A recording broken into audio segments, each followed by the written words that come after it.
नमस्कार विद्यार्थियों।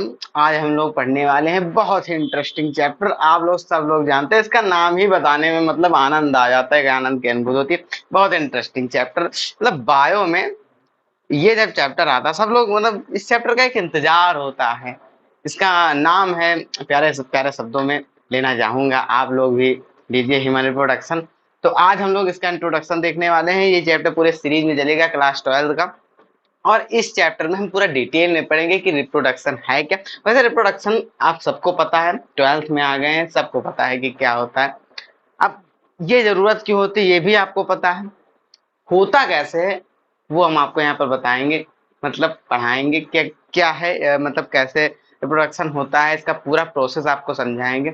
बहुत इंटरेस्टिंग चैप्टर, तो दिल थाम के बैठिए, एकदम कुर्सी की पेटी बांध लीजिए और आज हम लोग शुरू करते हैं फिर रिप्रोडक्शन के बारे में। एकदम आनंद लेके पढ़िए रुको जरा, सबर करो। और गारंटी के साथ आपको हर चीज समझ में आएगी। तो हम आज स्टार्ट करते हैं ह्यूमन रिप्रोडक्शन से। तो बहुत ही सुंदर सुंदर मतलब सुंदर राइटिंग तो है नहीं, लेकिन कह देते हैं, चलिए ह्यूमन रिप्रोडक्शन लगा लीजिए हेडिंग, और आज से हम लोग ह्यूमन रिप्रोडक्शन को स्टार्ट करते हैं।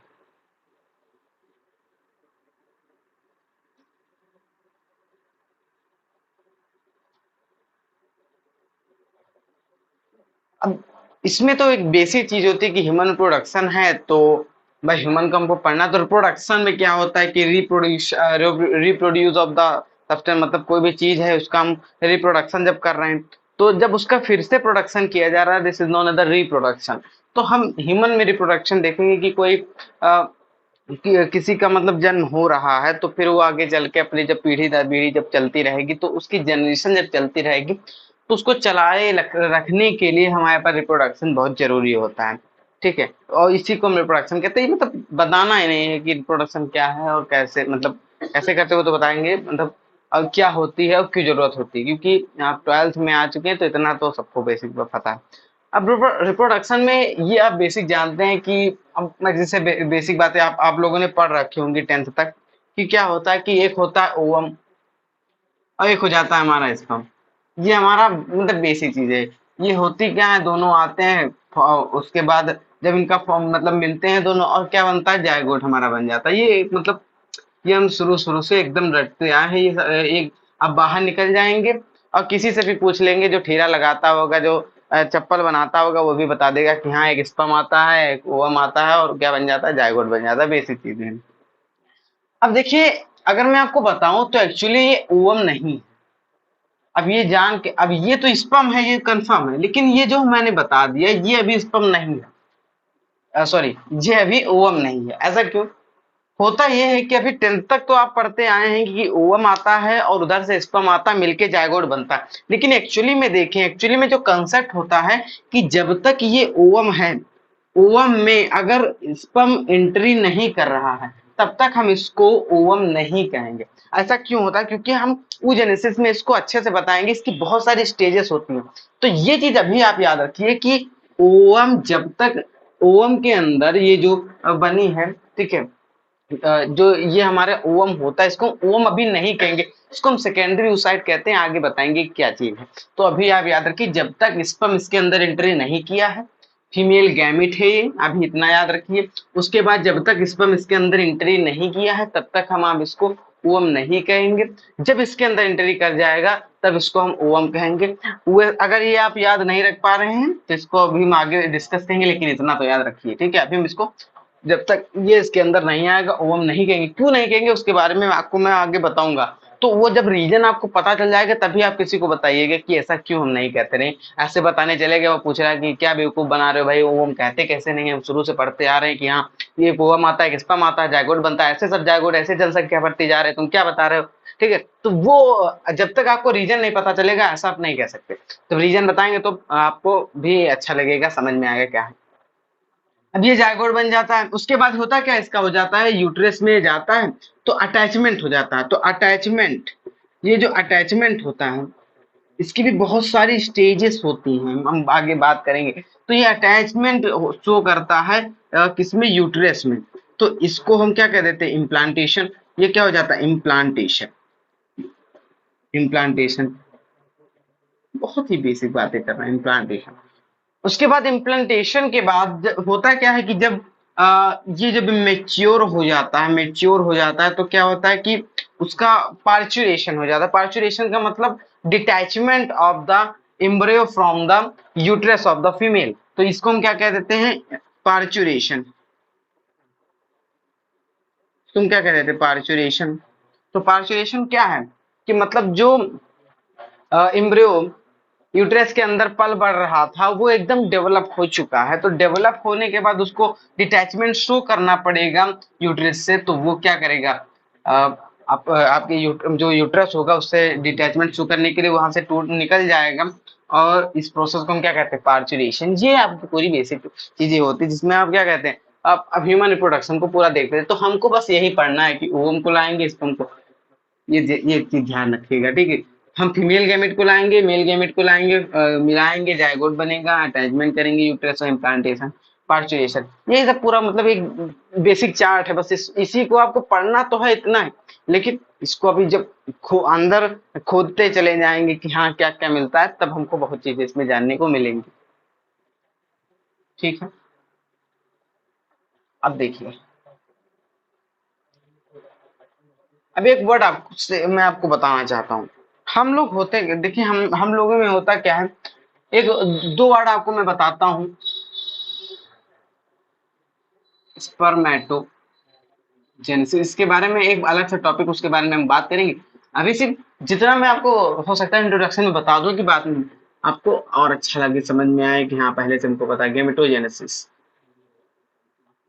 दूसरा क्या आ गया, गेमेटोजेनेसिस। देखिए स्पर्मेटोजेनेसिस में होता क्या है कि मैटोजेनेसिस, स्पर्मेटिड, अभी आप पढ़ेंगे स्पर्मेटिड, जिसमें स्पर्म जब डेवलप हो जाता है तो उसको हम स्पर्मेटिड कहते हैं। जेनेसिस का मतलब होता है फॉर्मेशन, तो फॉर्मेशन यहाँ पे आप कर रहे हैं, जेनेसिस कर रहे हैं, तो स्पर्म का कर रहे हैं, तो स्पर्मेटोजेनेसिस। तो ये जो होता है मतलब स्पर्म का फॉर्मेशन, ठीक है, तो इसको हम क्या, स्पर्मेटोजेनेसिस ये हो जाता है स्पर्म फॉर्मेशन,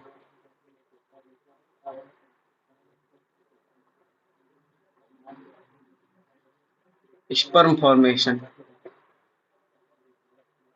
अब गैमेटोजेनेसिस में क्या होता है यार, गैमेटोजेनेसिस मतलब गैमिट, जो गैमेटोजेनेसिस का मतलब जो गैमेट का फॉर्मेशन हो रहा, तो गैमेट का फॉर्मेशन में एक गैमेट हो जाता है स्पर्मेटोजेनेसिस, तो formation of gamete is known as the gametogenesis. उसके अंदर हमारा आता है स्पर्मेटोजेनेसिस, और दूसरा हमारा आ जाता है oogenesis।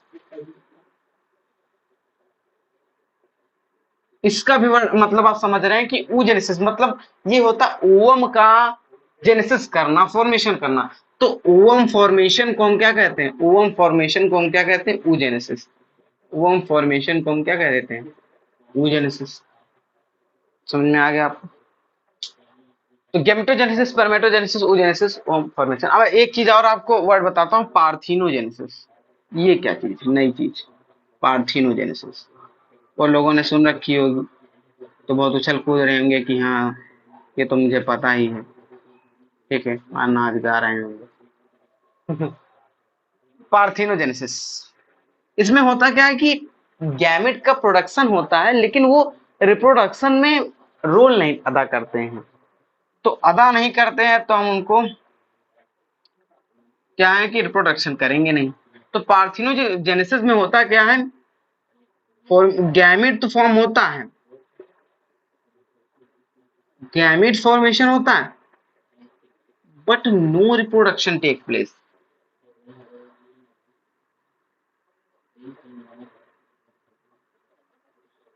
लेकिन रिप्रोडक्शन क्या है, नहीं होता, ठीक है, उसमें क्या होता है, रिप्रोडक्शन नहीं होता है। ये वर्ड आपको जानने हैं, ठीक है, ह्यूमन रिप्रोडक्शन में।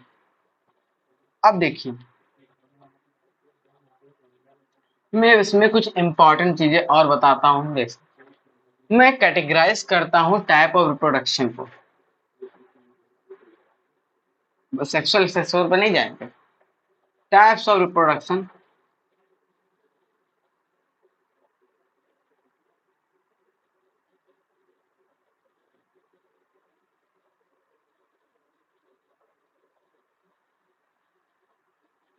ठीक है, टाइप ऑफ रिप्रोडक्शन में देखते हैं। इसमें देखो टाइप ऑफ रिप्रोडक्शन हम ऑन द बेसिस ऑफ देख रहे हैं कि placenta, on the basis of placenta.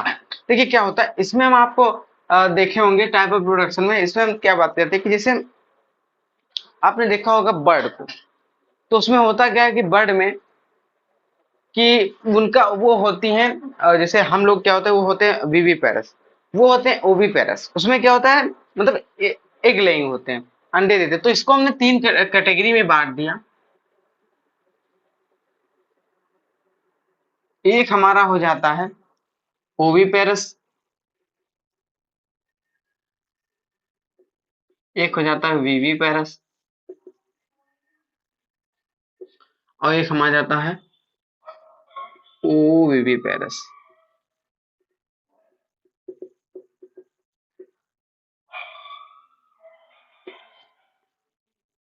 ठीक। अब देखिए जो ओवी पैरस होता है, ओवी पैरस का मतलब होता है कि इसमें एग लेइंग आते हैं। तो एग लेइंग में क्या बर्ड आ जाते हैं? यस, बर्ड आ जाते हैं एग लेइंग में। तो इसमें आ जाते हैं क्या? बर्ड। और इसमें एग लेइंग में बर्ड आते हैं तो इसमें होता क्या, कैसे प्रोडक्शन होता है? इसमें कोई कॉपुलेटरी ऑर्गन नहीं होता। कॉपुलेटरी ऑर्गन का मतलब ना, इनके पास कोई स्पेशल ऑर्गन नहीं होता जैसे हम लोगों में पेनिसन वगैरह होता है। तो इनमें कोई कॉपुलेटरी ऑर्गन नहीं होता जिससे इंसेमिनेशन यानी स्पर्म का ट्रांसफर हो सकती है मेल वेजाइना, फीमेल वेजाइना में, सॉरी, एग लेइंग। ठीक है, तो अब इसमें होता क्या है, इसमें होता है क्लोएका किस। क्लोएका किस, इसमें क्लोएका किस होता है। एक मतलब यूरेथ्रा होता है उन लोगों का, उसी से मतलब जो यूरिक एसिड वो वगैरह होता है वो निकालते हैं और उसी से रिप्रोडक्शन हो जाता है क्लोएका किस के द्वारा। तो इसमें जो होता है प्लासेंटा नहीं होता। लेकिन अब भाई अंडे दे रहे हैं तो प्लासेंटा की क्या जरूरत? तो नो प्लासेंटा, प्लासेंटा नहीं होता। वीवी पेरस में देखिए तो इसमें हम लोग आते हैं तो इसमें क्या होगा, प्लासेंटा प्रेजेंट होगा, और इसमें कॉपुलेटरी ऑर्गन भी होंगे।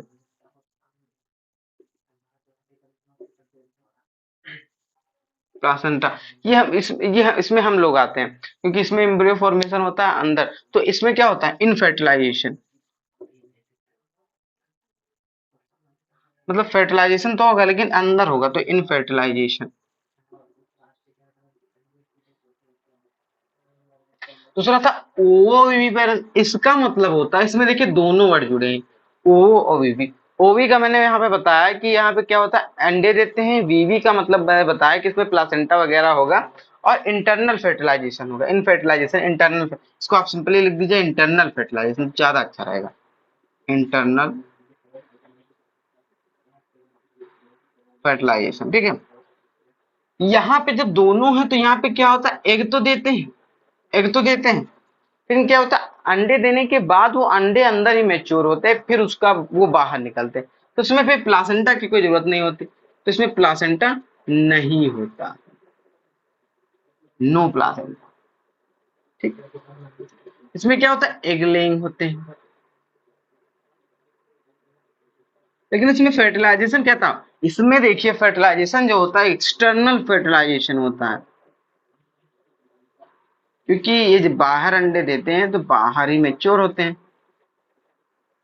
इसमें लेकिन इंटरनली ही हो जाता है। तो ये कॉमन हो गया वीवी पेरस, इंटरनल फर्टिलाइजेशन।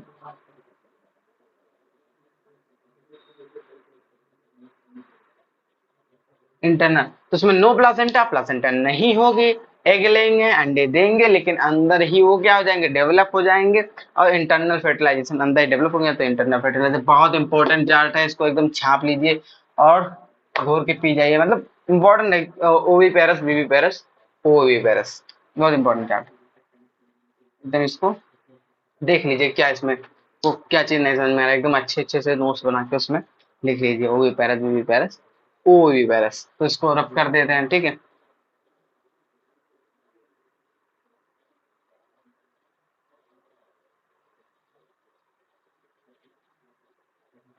अच्छा, लाइव क्लास चले तो मतलब क्या हो कि रफ हो गया आप, अरे यार मैंने नोट नहीं किया था, अभी रुक जाइए रुक जाइए, जो नहीं लिख रहे हैं वो भी कह रहे हैं कि अरे यार रुक जाओ सर, जो बच गया वो नहीं हो गया। क्लास क्लास में ये होता है कि हाँ सर अभी सर बचा है, हाँ लेकिन लिख रहे हैं अभी, नहीं बचा, जो भी नहीं बच गया है, हो भी गया तब भी कह रहे हैं कि सर अभी बचा है, लिख लें लिख लें, ठीक है। वो जरूर होता है।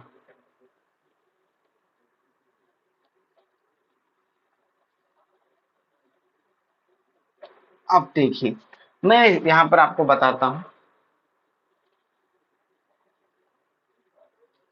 अच्छा, एक वर्ड मैंने अभी यहाँ पे बताया, इंसेमिनेशन, ऐसे ही बता दे रहा हूँ। इंसेमिनेशन अभी आगे इसको एक्सप्लेन करेंगे जब आगे इसकी जरूरत पड़ गया, यार मतलब यहाँ पर मैंने बोल दिया, अब कुछ लोगों को नहीं समझ में आया होगा। इंसेमिनेशन मैंने एक वर्ड बोला था, चाहे आप बैक करके देखेंगे तो मैंने बोला था, मुझे याद। इंसेमिनेशन का मतलब होता है कि जो सीमेन होता है, सीमेन क्या होता है, जो स्पर्म होते हैं जब निकलते हैं तो एक फ्लूइड के अंदर निकलते हैं, फ्लूइड के अंदर निकलते हैं, तो उनको कलेक्टिवली जो फ्लूइड होता है उसको हम क्या कहते हैं, सीमेन। सीमेन के अंदर बहुत होता है, मतलब स्पर्म मतलब स्पर्म तो होता ही है, और फ्रक्टोज और जो आपका सेमाइनल फ्लूइड वगैरह होता है, ठीक है, सेमाइनल साइकिल होता है ना, सेमाइनल फ्लूइड निकालते हैं तो वो सब, और मतलब बल्बो ग्लैंड, प्रोस्टेट ग्लैंड, जितना सब सिक्रीट करती है वो सब उसमें भरा होता है। अब हम बात करते हैं किसकी, अब हम लोग बात करते हैं, किसकी करते हैं, female reproductive system, male reproductive सबसे पहले बात करते हैं। Male first, ladies first, ladies first होती हैं, तो मेल का क्यों बता रहे हैं? अरे चलो, कभी इन लोगों को भी फर्स्ट कर दो, कोई दिक्कत नहीं, फिर आगे कोई अभी टॉपिक फंसेगा तो फीमेल का पहले कर देंगे, तो लेडीज फर्स्ट हो जाएंगे, जेंट्स फर्स्ट लेडीज फर्स्ट, है ना। मेल रिप्रोडक्टिव सिस्टम, अब देखिए मेल रिप्रोडक्टिव सिस्टम में दो पार्ट होते हैं, एक होता है आपका निजरी पार्ट, यानी जिसको हम प्राइमरी कहते हैं, प्राइमरी सेक्स ऑर्गन्स, एक होता है हमारा सेकेंडरी, सेकेंडरी सेक्स ऑर्गन्स, या फिर इसको आप कहते हैं नीजरी, सॉरी एक्सेसरी, इसको आप एक्सेसरी सेक्स ऑर्गन्स भी कहते हैं, इसको आप नीजरी सेक्स ऑर्गन भी कहते हैं। ये जो प्राइमरी सेक्स ऑर्गन्स होते हैं, ये क्या होते हैं कि कॉन्जेनाइटल होते हैं। कॉन्जेनाइटल का मतलब आप पैदा जब से होते हो तब से यही मैच्योर हो जाते हैं, मतलब आ जाते हैं अच्छे से। मैच्योर का मतलब अच्छे आ जाते हैं, इन लोगों को डेवलप होना पड़ता है, बाद में संघर्ष करना पड़ता है, तो ये तो आपका प्राइमरी सेक्स ऑर्गन आ जाता है, कॉन्जेनाइटल होता है। इसलिए प्राइमरी सेक्स ऑर्गन क्या आता है, अंदर आपका आ जाता है टेस्टिस, टेस्टिस, ठीक। टेस्टिस जो होता है वो करता क्या है, दो काम कर देता है। टेस्टिस क्या काम करता है, दो काम कर देता है। एक हमारा काम ये कर देता है कि जो मतलब टेस्टिस स्पर्म फॉर्मेशन का काम कर देगा, स्पर्म फॉर्मेशन का, जिसको हम स्पर्मेटोजेनेसिस कहेंगे, सिंपली लिखे दे रहे हैं स्पर्मेटोजेनेसिस। दूसरा टेस्टिस ये काम करता है कि जो सेकेंडरी सेक्सुअल कैरेक्टर आ जाते हैं, सेकेंडरी सेक्सुअल कैरेक्टर यानी मूछें आ गई, दाढ़ी आ गई, ये सब काम ये कर देता है। सेकेंडरी सेक्सुअल ऑर्गन्स में आपके देखने को मिलेंगे, जैसे इसमें तो कुछ ग्लैंड्स भी मिल जाएंगे, और आपके क्या मिल जाएंगे, कुछ डक्ट मिलेंगे, जैसे कि सबसे पहले डक्ट में जैसे आपको मैं बता देता हूँ कि सबसे पहले वासा एफरेंसिया, ठीक है, वासा एफरेंसिया, वासा एफरेंसिया के बाद एपिडिडाइमस, देन वासा डिफरेंसिया, इसको वास डिफेंस भी कहते हैं, तो वास डिफरेंस ही लिख दो यार, नाम लिखिए, वासा डिफरेंसिया भी कहते हैं, ठीक है। वासा डिफरेंसिया के बाद, ठीक है, वासा डिफरेंसिया आपने पढ़ा, वासा डिफरेंसिया जो होती है फिर आगे लेके जाती है जैकुलेटरी डक्ट में।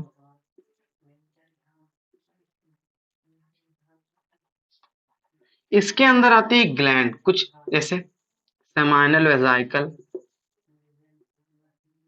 ये आप लोगों ने पढ़ रखे, इस स्पीड में बता रहे, सेमाइनल वेजाइकल, फिर आ जाती है आपकी, फिर आ जाती है आपकी प्रोस्टेट ग्लैंड, फिर आ जाती है आपकी बल्बो यूरेथ्रल ग्लैंड,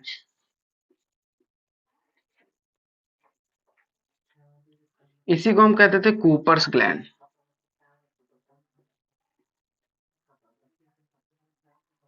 ठीक है, कूपर्स ग्लैंड भी इसको कह देते हैं।